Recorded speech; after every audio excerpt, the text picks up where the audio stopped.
Damos comienzo a un nuevo programa, Servidores de Dios. Quien te habla es Manuel Cornejo. Estaré compartiendo la palabra de Dios y lo haré de una manera expositiva, versículo a versículo.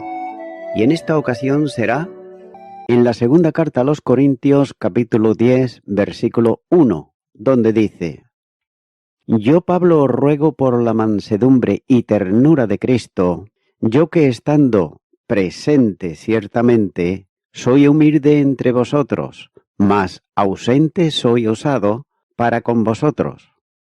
Comienza diciendo este versículo: Yo, Pablo, os ruego.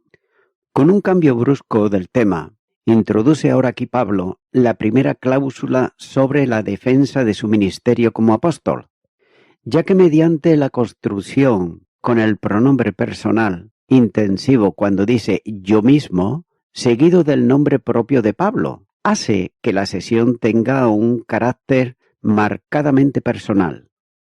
Note que las acusaciones que sus adversarios dirigían hacia su persona hacen necesaria una respuesta personal. También se aprecia una primera parte de la cláusula en la que destaca la moderación e incluso la mansedumbre, para pasar en la segunda a un tono irónico, ya que al mismo tiempo se distingue la autoridad del apóstol cuando dice yo mismo Pablo. Note que él era apóstol de Jesucristo y actuaba con esa autoridad. Por tanto, la expresión aparece cuando desea exaltar su autoridad, como por ejemplo en Gálatas capítulo 5 versículo 2 y Efesios capítulo 3 versículo 1. Sigue diciendo este versículo: por la mansedumbre y ternura de Cristo. El apóstol llama la atención a todos los corintios mediante un ruego que pudiera ser a causa de su autoridad apostólica un mandamiento, pero sin embargo prefiere la moderación. Note que este ruego, sin embargo, es la advertencia final antes de aplicar la disciplina. El carácter de Cristo se manifiesta y también se expresa en Pablo, ya que la razón por la que actúa así es debido a la mansedumbre y clemencia de Cristo. Estas dos virtudes sirven para evitar momentáneamente la severidad y evitar también el rigor de la justicia. Nótese que Jesús fue manso, como dice Mateo capítulo 11 versículo 29. Nótese que asimismo también fue moderado, clemente, imparcial, de carácter dulce y también bondadoso. Por tanto, no podía ser menos aquel que con determinación decía, porque para mí el vivir es Cristo. Filipenses capítulo 1 y versículo 21. Moderación al aplicar la ley en ciertas circunstancias y dar siempre tiempo al arrepentimiento y a la rectificación. No era, y note, el legalismo farisaico lo que imperaba en la actuación de Cristo y por tanto también en la de Pablo, ya que si el Padre ha predestinado a los creyentes para ser hechos conforme a la imagen de su Hijo, como señala Romanos capítulo 8 y versículo 29, no cabe duda que los rasgos de Jesús deben verse en el creyente, como también señala, por ejemplo, el fruto del Espíritu en Gálatas capítulo 5, versículos 22 y 23, y Filipenses capítulo 2, versículo 5. Esta característica de mansedumbre y también de clemencia han de estar bien visibles en todos, pero especialmente en los pastores y también en los ancianos, ya que nadie que sea un pastor establecido por el Espíritu, llamado a seguir al gran pastor de las ovejas, puede dejar de ser manso y clemente para con todos. Sigue diciendo este versículo: yo que estando presente ciertamente soy humilde entre vosotros, mas ausente soy osado para con vosotros. Note que los perversos falsos apóstoles judaizantes que se habían introducido en la iglesia en Corinto calumniaban, vejaban y vilipendiaban a Pablo. Y en eso constituía su actividad, ya que al sentirse amenazados con el abandono de su sistema legalista, luchaban denodadamente con cuanto tenían para hacer fracasar el trabajo del apóstol. Aparentemente, le acusaban, entre otras cosas, de ser ciertamente pequeño cuando estaba presente. Algunos toman esto al pie de la letra, para decir que físicamente el apóstol era un hombre pequeño, en estatura o incluso físicamente débil, que es otra cosa de las acepciones de la palabra humilde. Sin embargo, al estudiar la vida de Pablo, se aprecia que debía de ser un hombre de consistencia física fuerte, ya que los continuos viajes, los golpes, las persecuciones, el hambre, las más grandes adversidades, no son fácilmente asumidas por un hombre que es débil, sino todo lo contrario. El adjetivo note aquí que tiene también la connotación de vil, despreciable, alguien que está abajado. Más bien debiera de considerarse en alguna de estas acepciones este calificativo en sentido de despreciable cuando estaba presente. Pero en el contexto presente en la Iglesia y concretamente en la de Corinto, una segunda acusación de los falsos apóstoles preocupaban hacerle parecer osado, atrevido, en sus escritos cuando él estaba ausente. ¿Acaso se estaban refiriendo a la carta de las muchas lágrimas, de las que Tito había sido portador, o incluso mejor, a la primera epístola, en la que enfrenta con determinación la disciplina impuesta al incestuoso y a los problemas de la Iglesia? Y también una tercera acusación, deducida de las dos anteriores, actúa el apóstol como un hombre de carácter débil, que procedía en todo por reacciones personales y no por autoridad espiritual. Note que todas estas insidias tenían que ser contradichas ante los corintios. De ahí la respuesta que se inicia en este versículo, con la solemne advertencia que sólo por la compasión de Cristo no había actuado aún contra los enemigos, no suyos solo, sino del Evangelio, y por tanto también de Cristo. Téngase en cuenta que estos eran usurpadores de la autoridad apostólica, cuando ellos no eran ni tan siquiera apóstoles, pero sí que eran invasores de la Iglesia, ya que trabajaban entre los creyentes para minar y acabar con la autoridad de Pablo. Note que eran históricamente hablando personas que vivían pecaminosamente, induciendo también a los creyentes en esa clase de vida, como señala el capítulo 12, versículos 20 y 21. La llegada de estos a Corintio debió de haber producido luego de haber llegado la primera epístola, y poco a poco habían comenzado a influir sobre alguno y especialmente sobre uno de los miembros de la Iglesia, como se considerará más adelante. Pero lo más importante es que con los ataques al apóstol estaban luchando directamente contra su apostolicidad y contra la verdad del Evangelio. Lamentablemente, estos personajes no se han extinguido, porque siendo mensajeros de Satanás, varían en sus formas, pero sin embargo no en el fondo. Cuando la Biblia se enseña sin reserva alguna, ajustando la enseñanza solo a lo que ella dice, cuando las tradiciones y también las formas se colocan como lo que son, en realidad pesos angustiosos que la religión de la carne pone sobre lo que Dios ha hecho libres, para agobiarles en su vida de fe. Cuando sienten peligrar sus intereses, note que no van a dudar en difundir falsedades y también en vilapidar a quien ha sido llamado por Dios al ministerio de su palabra, a la labor pastoral de cuidar el rebaño y también a la enseñanza de la Escritura, sin importarles por otro lado otra cosa que su propio dañino, insano y perverso interés. No se presentarán solos, sino apoyándose en su origen histórico, como si la historia fuese fiel sustento de la verdad. Ponen él siempre se hizo así. También así fuimos enseñados, como si eso fuera un dogma de fe. Pero, en cualquier caso, se encuentran con el Señor de la Iglesia, que cuida de los suyos y protege a sus ministros, evitando que inicuos destruyan su obra.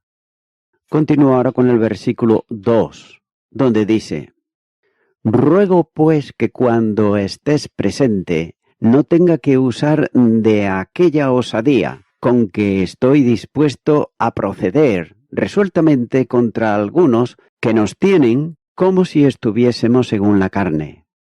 Comienza diciendo este versículo: Luego pues que cuando esté presente.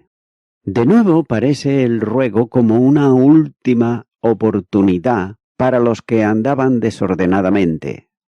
Note que hace referencia a la acusación que formulaban en contra de él sus detractores de ser firme cuando no estaba presente. Por consiguiente, usaba esa misma forma y pide que no se le obligue a ser duro cuando esté en medio de ellos. El ruego es en general a toda la Iglesia, aunque especialmente está dirigido a algunos de ellos. Sigue diciendo este versículo: No tengo que usar de aquella osadía con que estoy dispuesto a proceder.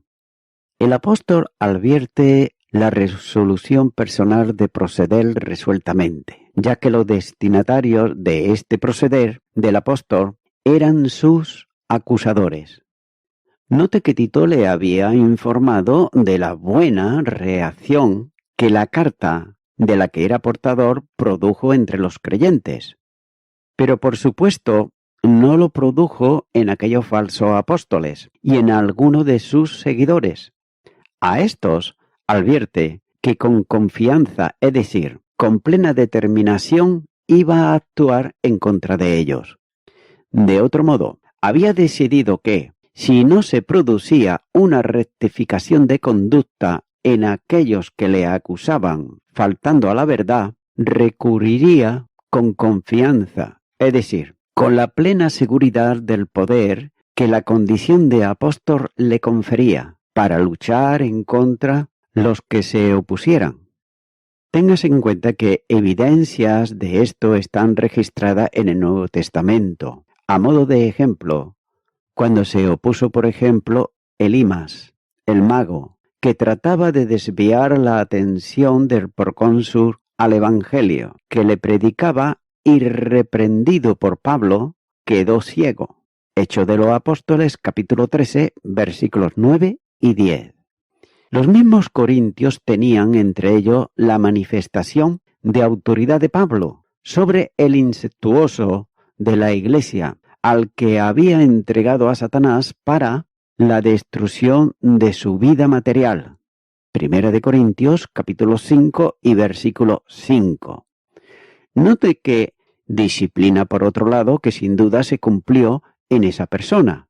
¿Acaso los enemigos de Pablo dudaban de su autoridad en el nombre del Señor? Por eso le formula una advertencia solemne en el sentido de que lo que decían en contra de él para mermar su autoridad revertiría en contra de ellos cuando él estuviese presente en la iglesia a la que pensaba visitar pronto. También es necesario entender la frase como la osadía que algunos me atribuyen cuando estoy ausente. Será manifestada cuando esté presente.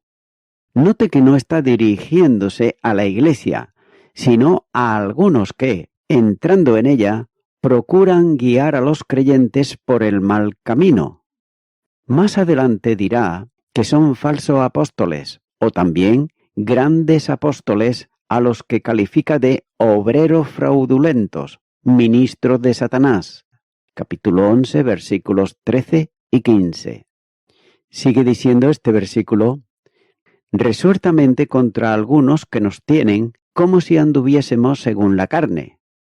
La solemne advertencia a aquellos con los que iba a usar toda la severidad que requería el problema eran que quienes le tenían como si anduviese según la carne. Note que la acusación era verdaderamente grave, ya que el término carne se usa por Pablo para referirse al cuerpo con todas sus debilidades, pero especialmente la utiliza para expresar la naturaleza corrupta que heredamos. Y es que por eso enseña que la justicia de la ley se cumpliese en nosotros, que no andamos conforme a la carne, sino conforme al Espíritu, porque los que son de la carne piensan en las cosas de la carne, pero los que son del Espíritu en las cosas del Espíritu. Romanos capítulo 8 versículos 4 y 5. Y además añade: porque si vivís conforme a la carne, moriréis. Mas si por el Espíritu hacéis morir las obras de la carne, viviréis. Romanos capítulo 8 y versículo 13. Este es el sentido que debe de dársele a las palabras del apóstol en este versículo. Los enemigos suyos le acusaban de carnalidad, esto es, de vivir pecaminosamente, buscando sus intereses personales en lugar de los de Dios y su pueblo. Note que el vivir según la carne es una expresión bíblica que señala a una forma natural de vivir, en contra de la sobrenatural del Espíritu Divino. Los enemigos del apóstol no sólo le acusaban de ser un mero hombre, sin el don del apóstol y la autoridad consecuente, sino de vivir movido por la malicia, lleno de autoconfianza personal. Y contra ellos procederá cuando visite próximamente la iglesia en Corinto. Andar según la carne es comportarse en contra de Dios, como nos señala precisamente en Gálatas capítulo 5 versículos 19 al 21, ya que es vivir fuera del control del Espíritu Santo. La acusación contra el apóstol es hacer que lo consideren como una persona con doble ética, o si se prefiere, usando la figura, un hombre de dos caras, capítulo 1 y versículo 17. Continúa ahora con el versículo 3, donde dice: pues, aunque andamos en la carne, no militamos según la carne. Comienza diciendo este versículo: pues, aunque andamos en la carne. Se han considerado antes las distintas acepciones para el término carne, y en este caso aparecen en forma antitéstica dos en cada uno de los miembros. El primero, andar en la carne, no tiene la connotación de una vida de maldad, como es muy habitual en Pablo, sino la debilidad propia de la vida humana. Pablo estaba en la vida con el cuerpo humano, de carne, con todas las limitaciones físicas que tiene también, y también con las debilidades propias de la naturaleza humana. Esta es una acepción usada generalmente por Juan, que enseña que el Verbo de Dios fue hecho carne y habitó entre nosotros. Juan capítulo 1, versículo 14. Por supuesto, lo que enseña es que quien es eternamente Dios, es decir, el Verbo eterno divino, a una situación de limitación propia de la criatura, haciéndose carne, esto es, revistiéndose de humanidad que subsiste en su persona divina. En este sentido de limitación es a lo que Pablo se refiere cuando dice que andaba en la carne. Naturalmente que sus enemigos señalaban más bien la naturaleza humana controlada y orientada por la carne, en sentido espiritual. Note que la condición suya es igual a la de los demás hombres, con todas las fragilidades y problemas que son propias a todos los mortales. Continúa diciendo este versículo: no militamos según la carne. El segundo elemento en la antítesis del versículo presenta a la carne como un lugar de combate, de modo que, aunque vive en la carne con toda la debilidad, sin embargo no milita o combate con los poderes de la carne. Por esta razón, no se deja vencer por los pensamientos que son propios de la sabiduría humana y carnal, ni está dispuesto a transigir con las orientaciones de los hombres que son contrarias a la sabiduría de Dios. Caminan en la carne, pero no luchan carnalmente. Su ética y su ministerio no estaban ligados a la carne, sino al espíritu. Sus debilidades como hombre, sus fraquezas, sus enfermedades, en fin, todo lo propio de la naturaleza humana se manifestaban en él, pero el poder de Dios controlaba y además conducía su vida. La lucha continua de Pablo contra los enemigos del Evangelio, en este caso contextual concreto, eran los falsos apóstoles. No son contra hombres, sino contra las huestes de maldad, que controlan a esos hombres, como señala Efesios capítulo 6, versículo 12. Dios ha provisto de la panoplia para mantenerse firme en el terreno de victoria en el que hemos sido colocados en Cristo Jesús. La fortaleza para la lucha no es de la carne, sino de Dios. Efesios capítulo 6, versículo 10. Esta firmeza impide claudicar con las pretensiones de los que se hacen pasar por creyentes, pero que son, sin embargo, engañadores bajo el control de la carne y de Satanás. Y voy concluyendo con esto. Aunque somos humanos, dice Pablo, andamos en la carne, no nos portamos en nuestra lucha contra el mal como actúan hombres dejados a su propia sabiduría. Téngase en cuenta que actuar según la carne es seguir la sabiduría humana, como dice Santiago capítulo 3 versículos 14 al 16, ya que empleando las tácticas de calumnia y falsa representación, porque para el hombre carnal este comportamiento es sabio, según ellos, ya que es la manera de lograr sus fines deseados. Y así estaban actuando los falsos hermanos en Corinto.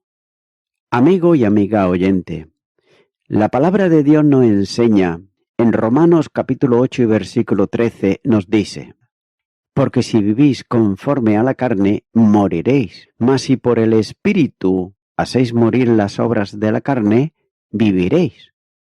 Vivir según la carne es adulterio, fornicación, inmundicia, lascivia, idolatría, hechicería, enemistades, pleitos, celos, iras, contienda, disensiones, herejías, envidias, homicidios, borracheras, orgías.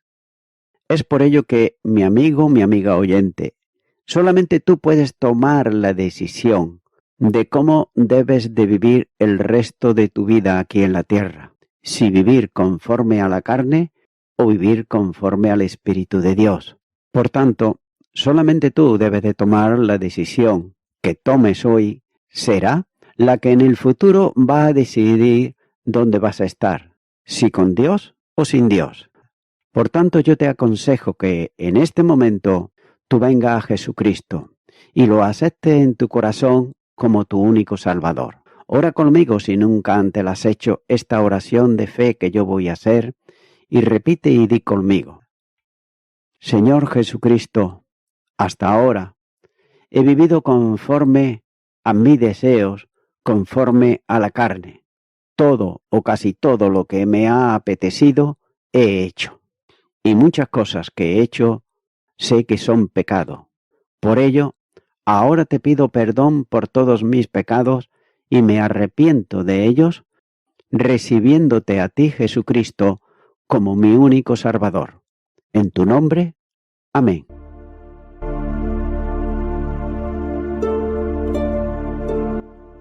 Amigo y amiga oyente, si tú has hecho esta oración de corazón, te recomiendo que comiences a orar a Dios, en primer lugar, en el nombre del Señor Jesucristo.